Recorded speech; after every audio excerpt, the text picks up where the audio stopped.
যেতিয়া চিনেমাটো ফ্লপ তেতিয়াতো কিয় ৰিলিজ কৰিব?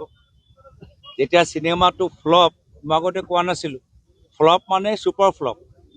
10 ছেপ্টেম্বৰ কৈছিলে, তাৰ পিছতো তেওঁ ক্ষমা বিচাৰিছে। কিয়?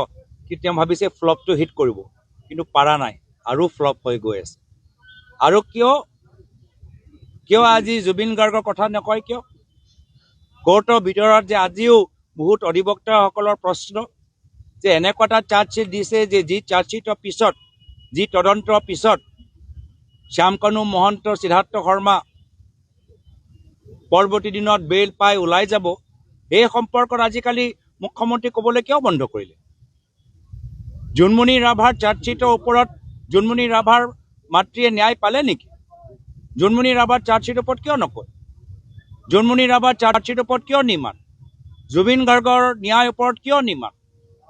কয়লাৰ ওপৰত যে SIT যে হ'ল, আমাৰ উমৰাংচাত যে কয়লা খননত, অবৈধ কয়লা খননত যে মানুহবোৰ মৰিলে, তাৰ সেই তদন্তৰ ওপৰত কিয় নিমান?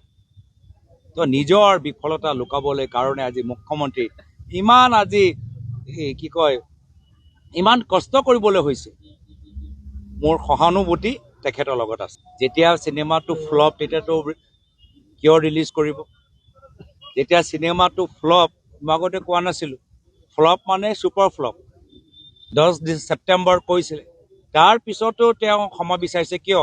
কি তেওঁ ভাবিছে ফ্লপটো হিট কৰিব, কিন্তু পাৰা নাই, আৰু ফ্লপ হৈ গৈ আছে। আৰু কিয় আজি জুবিন গাৰ্গৰ কথা নকয় কিয়? কোৰ্টৰ ভিতৰত যে আজিও বহুত অধিবক্তাসকলৰ প্ৰশ্ন যে এনেকুৱা এটা চাৰ্জশ্বিট দিছে যে যি চাৰ্জশ্বিটৰ পিছত, যি তদন্তৰ পিছত শ্যামকানু মহন্ত, সিদ্ধাৰ্থ শৰ্মা পৰৱৰ্তী দিনত বেইল পাই ওলাই যাব, এই সম্পৰ্কত আজিকালি মুখ্যমন্ত্ৰী ক'বলৈ কিয় বন্ধ কৰিলে?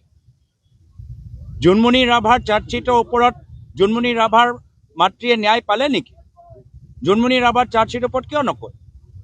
জোনমণি ৰাভাৰ চাৰ্জশ্বিটৰ ওপৰত কিয় নিমান? জুবিন গাৰ্গৰ ন্যায়ৰ ওপৰত কিয় নিমান?